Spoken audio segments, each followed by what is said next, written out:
Hola, comment tu vas? J'espère que tu vas super bien, j'espère que tes vacances se sont bien passées. Tu as déjà repris le boulot à mon avis, mais pour moi c'est tout juste la reprise. Ça fait 2 semaines qu'on ne s'est pas vu sur YouTube et vous m'avez grave manqué, donc je suis super contente d'être de retour. Alors il y a plein de bonnes choses prévues pour cette rentrée, pour cette fin d'année, notamment comme vous le savez peut-être le salon de la photo qui arrive bientôt, mais ça je vous en parle en fin de vidéo, alors restez bien jusqu'au bout parce qu'il y aura une petite surprise. Comme c'est la rentrée des classes et la rentrée du travail, je voulais aborder avec vous le sujet de comment augmenter ses tarifs parce que c'est généralement à la rentrée scolaire ou à la nouvelle année qu'on fait ça. Et donc du coup, je voulais voir avec vous un petit peu aujourd'hui des conseils sur comment vous pouvez augmenter vos tarifs sans perdre vos clients. Que vous soyez tout juste au début de votre activité de photographe ou que vous ayez déjà un carnet client assez rempli, que vous travaillez depuis un moment, ça peut être difficile, ça peut être un sujet assez intimidant d'augmenter ses tarifs parce que on ne veut pas ternir l'image qu'on a auprès de nos clients, on ne veut pas passer pour un gratte-sous, on veut pas gratte-sous, bon, je sais pas. Bref, on veut pas passer pour quelqu'un de mal poli, etc. Et on veut faire ça bien, mais c'est important de le faire. Et donc aujourd'hui, je voulais vous expliquer un petit peu pourquoi augmenter ses tarifs, quand est-ce que c'est le bon moment de le faire et surtout comment le faire. Alors pourquoi augmenter ses tarifs, les raisons pour lesquelles on doit le faire.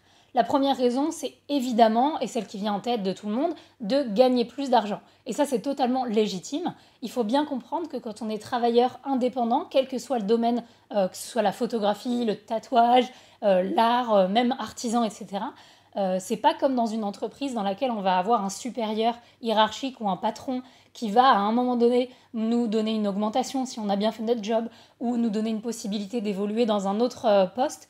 Quand on est travailleur indépendant, les deux seuls moyens de gagner plus d'argent, c'est soit d'avoir plus de clients, soit d'avoir des tarifs plus élevés, tout simplement. Une autre raison qui peut vous pousser à augmenter vos tarifs, c'est de devoir suivre et faire face à l'économie qui change. Donc vous l'aurez peut-être remarqué, mais actuellement, par exemple, on est dans une période d'inflation. Je pense que vous l'avez remarqué parce que ça veut dire que tous les prix augmentent. Donc que ce soit l'électricité, l'essence, la nourriture, bref, je pense que vous l'avez remarqué, les prix autour de nous augmentent. Et donc du coup, en tant que travailleur, si on veut pouvoir continuer à payer nos factures et à vivre tout simplement, il faut s'adapter et donc du coup, il faut potentiellement aussi augmenter ses tarifs. Et enfin, une dernière raison de pourquoi augmenter ses tarifs, et ça répond un petit peu aussi au quand, c'est si on veut passer à une clientèle supérieure, à une clientèle haut de gamme. Et je vous dis ça parce qu'en fait, j'ai rencontré un photographe de mariage avec qui j'ai beaucoup discuté il n'y a pas longtemps, qui du coup a décidé d'augmenter ses tarifs drastiquement parce qu'il avait envie de toucher une clientèle plus haut de gamme. Donc en fait, il me disait qu'il voulait plus faire des mariages standards, il voulait vraiment faire des mariages de luxe.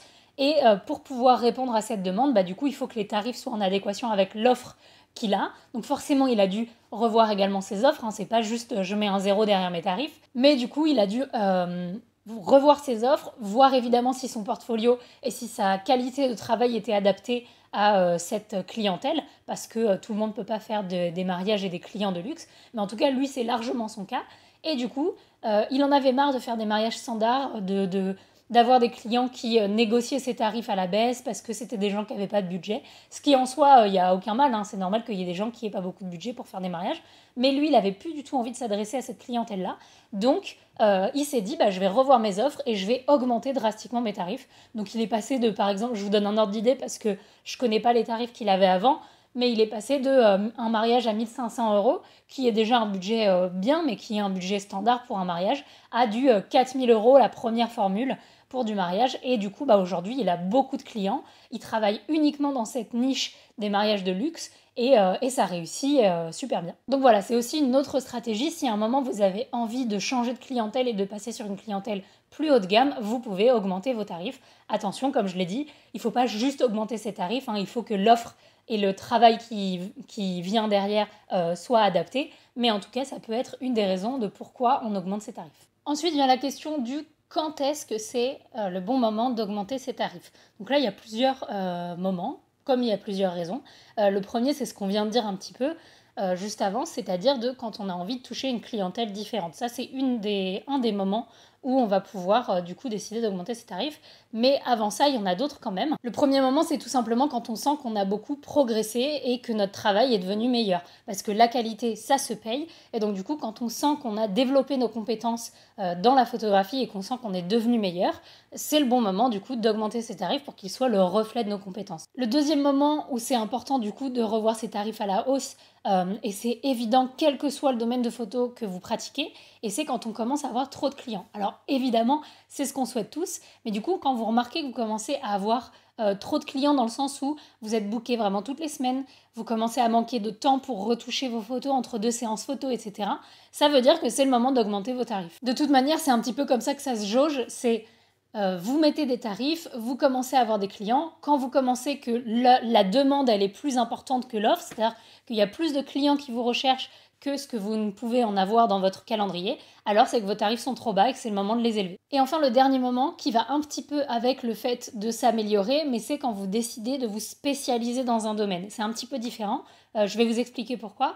En fait, quand vous décidez de vous spécialiser dans un domaine, non seulement vous allez avoir au début moins de clients en termes de quantité, et c'est normal, mais surtout vous allez commencer à vous inscrire en tant que spécialiste de ce domaine, et ça se paye. Le fait d'être spécialiste et de chercher un spécialiste dans un domaine, ça se paye quels que soient les domaines de la photo. Si quelqu'un cherche un photographe par exemple de sport pour un magazine, et que voilà, il a envie d'avoir un photographe de sport qui prend que des sportifs en photo, c'est son domaine d'expertise, et donc le fait qu'il soit expert dans ce domaine, ça veut dire qu'il sera plus cher qu'un photographe débutant ou un photographe qui fait plein de types de photos, dont la photographie sportive. Si vous prenez un spécialiste dans la photographie sportive, il sera forcément plus élevé en termes de tarifs. Et je vais vous donner un autre exemple. Personnellement, quand j'ai commencé la photo, et vous le savez déjà peut-être, mais j'ai fait de tout, j'ai fait absolument de tout. Et à un moment, j'ai commencé à vouloir me diriger plus vers la photo de mode. Donc j'en ai fait en plus de tout ce que je faisais, j'en ai fait de plus en plus jusqu'au moment où je considère que je commençais à être vraiment douée dans ce domaine et où je me suis dit que j'allais arrêter tous les autres types de photos et me spécialiser là-dedans. Et donc j'ai fait ça pendant quelques temps avant de décider de m'inscrire comme spécialiste dans le domaine de la mode et la beauté. Et là, j'ai augmenté mes tarifs du coup. Donc voilà, maintenant qu'on a vu le pourquoi augmenter ses tarifs et le quand est-ce que c'est le bon moment, je vais vous expliquer comment le faire sans perdre vos clients. Déjà, la première chose, ça va être d'être confiant, d'avoir l'assurance nécessaire pour le faire et pour le faire face à vos clients. Si vous commencez à décider d'augmenter vos tarifs, c'est parce que vous êtes confiant en le fait qu'ils méritent d'être augmentés, vous êtes sûr de vous, et donc cette assurance, il faut la communiquer avec vos clients.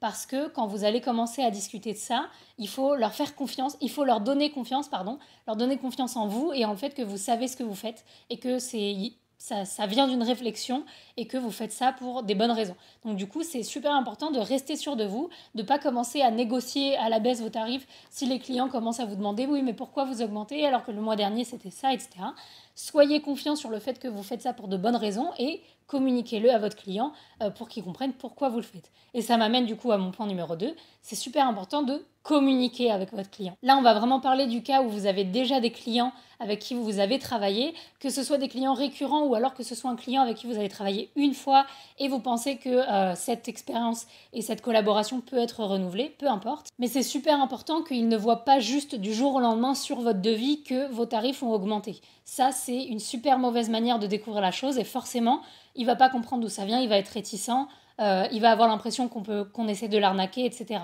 Donc que vous ayez des clients récurrents ou que ce soit un client avec lequel vous avez envie de retravailler à l'avenir, c'est super important de le tenir au courant et de lui expliquer pourquoi vous augmentez ses tarifs et qu'il ne le découvre pas du jour au lendemain. Donc envoyez-lui un mail, c'est pour ça que je vous conseille d'augmenter vos tarifs généralement à la rentrée scolaire ou à la nouvelle année parce que ça peut être l'occasion du coup de lui écrire et d'amorcer un petit peu cette discussion. Et comme ça, vous pouvez commencer votre mail par exemple en écrivant en cette nouvelle année scolaire ou alors en ce début d'année, vous expliquez un petit peu je sais pas moi, que votre calendrier est plein ou alors que vous êtes devenu un petit peu plus spécialisé dans ce domaine, bref, la raison du pourquoi vous augmentez. Et ensuite, vous lui dites, voici les nouveaux tarifs pour la fin d'année 2022, pour l'année 2023, peu importe. Attention, il n'y a pas besoin de leur donner tous les détails et de faire un mail super long, c'est juste pour les tenir informés, pour leur montrer que vous êtes professionnel et que vous ne voulez pas le faire de manière fourbe un peu. Et donc, c'est juste pour les tenir informés du fait que vos tarifs augmentent. Vous leur donnez une raison globale de pourquoi. Il n'y a pas besoin de se justifier plus que ça. Et ensuite, vous leur donnez vos nouveaux tarifs. Une petite astuce que je vous donne, qui est un petit point en plus sur comment le faire, c'est que je trouve ça plus professionnel et plus facile aussi pour le client si vous donnez un support visuel avec votre mail du coup et avec vos tarifs, plutôt que de juste les écrire dans le corps de mail ou de lui donner juste un fichier doc Word ou ce que vous voulez avec les tarifs, ce qui pour moi ne fait pas très pro. Moi je vous conseille de faire un PDF ou un PNG, un JPEG, bref, mais quelque chose de visuel, quoi, une image avec vos nouveaux tarifs. Ce sera déjà plus pro parce que vous montrez que vous avez pris le temps de le faire et de les mettre en page, etc. Et ensuite, pour le client, c'est plus facile aussi de les comprendre, de les voir et de les garder et du coup d'y avoir accès quand il veut, quand il a envie de vous booker. Donc moi, ce que je fais, c'est que je les fais sur Canva. Je vais vous montrer, on va passer tout de suite sur mon ordi. Je vous montre un petit peu comment je les mets en page. Le template que j'ai pour mes tarifs, je vous le mettrai sur ma boutique Etsy que je vous mets en barre d'infos. Je pense que vous le savez déjà, mais du coup sur Etsy, je donne des templates pour les photographes, que ce soit des templates de contrat, de devis, etc. Et donc je le mettrai dedans. Et je vais vous montrer du coup rapidement. Vous pouvez faire plein de mises en page, mais je vais vous montrer celle que je fais pour mes tarifs. Donc voilà à quoi elle ressemble ma fiche tarifaire sur Canva. C'est une petite présentation PDF en 3 pages. Donc là c'est juste pour faire un petit peu joli, montrer mon nom et mon travail, quoi. Ensuite j'ai mis mes services. Et donc du coup je mets tous les services que je propose. Donc photographie de mode, de beauté, direction artistique, photo de produit. Ça c'est mes expertises du coup et j'explique un petit peu ce que ça implique. Et ensuite, il y a la fiche tarifaire où du coup j'ai mis le shoot à l'unité, j'ai détaillé un petit peu mes tarifs et moi j'ai essayé quelque chose dont je vous parlerai dans une vidéo, mais pour l'instant je le mets tout juste en place, c'est les forfaits trimestriels pour mes clients récurrents et donc du coup c'est tout ici. Mais donc du coup quand ils reçoivent leur petit PDF, je vous montre ce que ça donne. Donc quand j'envoie mes tarifs à mes clients, j'envoie et sous forme de PDF et sous forme de PNG, comme ça ils ont tout. Et donc le PDF, voilà à quoi il ressemble. C'est fluide, c'est facile à comprendre, c'est professionnel et voilà. Et enfin, le dernier point du comment augmenter ses tarifs sans perdre vos clients et qui n'est pas des moindres, c'est de ne pas trop augmenter les tarifs. C'est important de le faire, mais il faut le faire de manière raisonnable. Je pense que le but, c'est plutôt d'y aller progressivement et de prévoir d'augmenter ensuite ses tarifs, par exemple, tous les ans, tous les 2 ans. Et je pense que c'est plus facile et plus intelligent de le faire comme ça. Vous n'allez pas faire plus 50 euros d'un coup ou plus 100 euros d'un coup sur vos tarifs parce que c'est là que vous risquez de perdre vos clients. Il faut bien se mettre à leur place aussi et comprendre que pour la plupart, ils ont un budget défini pour la photo. Ils ont un budget aussi pour lequel ils se sont habitués si c'est des clients récurrents. Et donc du coup, si vous augmentez drastiquement, il se peut que vous perdiez ces clients parce qu'ils ne peuvent plus payer vos services ou alors ils trouvent que l'augmentation est excessive, etc. Donc c'est plus judicieux, je trouve, de faire quelque chose qui ne pèse pas trop sur leur budget, mais qui pour vous, additionné, va faire une différence. Donc par exemple, si vous augmentez vos tarifs de 10 ou 20 euros, pour vous, ça va faire une différence si on additionne tous les clients. Par contre, pour eux, ça change pas grand-chose et donc ce sera plus facile à digérer, plus facile à accepter. Évidemment, c'est pas le cas si vous voulez changer de gamme de clients, comme on l'a dit avant, si vous voulez passer sur du haut de gamme. Là, c'est un cas dans lequel vous pouvez augmenter vraiment drastiquement, mais c'est un cas un petit peu particulier. Moi, je parle juste dans le cas où vous voulez augmenter vos tarifs globalement sur tous vos clients et que ce soit facile à digérer pour tout le monde. Voilà, du coup, j'espère que ces conseils vont pouvoir vous aider à augmenter vos tarifs, à gagner un petit peu mieux, à vivre de la photo correctement sans être stressé de savoir comment faire, etc. J'espère que ça vous aura aidé. Et sur ce, je rebondis sur le salon de la photo avant que vous ne partiez de cette vidéo. Donc, comme vous le savez peut-être, le salon de la photo a été confirmé. Il aura lieu le 8 et 9 octobre à Paris, à la Villette. Et donc, du coup, je serai présente pour le salon de la photo. Alors, je suis invitée par le stand Canon et par le salon de la photo à l'espace créateur de contenu. Donc du coup, vous pourrez me retrouver sur le stand Canon le samedi et le dimanche de 13h à 15h. Je vais faire 2 interventions du coup. Une première sur les bases de la photo quand on veut juste commencer et qu'on n'a pas beaucoup de budget ni de matériel, etc.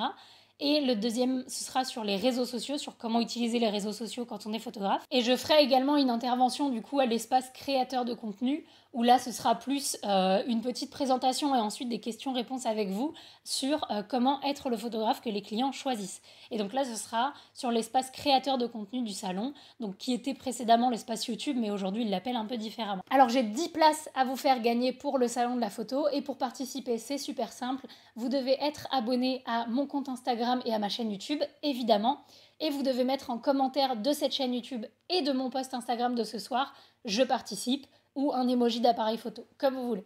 Donc voilà, vous aurez jusqu'à lundi soir pour participer, et lundi soir j'annoncerai les 10 gagnants pour les places, et je vous enverrai du coup, si vous êtes le gagnant, votre code d'invitation par message privé. Voilà, sur ce, j'ai hâte de vous voir en personne très bientôt, mais en attendant, je vous retrouve la semaine prochaine dans une nouvelle vidéo. Merci beaucoup d'avoir regardé jusqu'au bout et de me soutenir. Je vous dirai jamais assez merci parce que tout est grâce à vous. Et voilà, sur ce, je vous fais des bisous et je vous dis à bientôt. Ciao!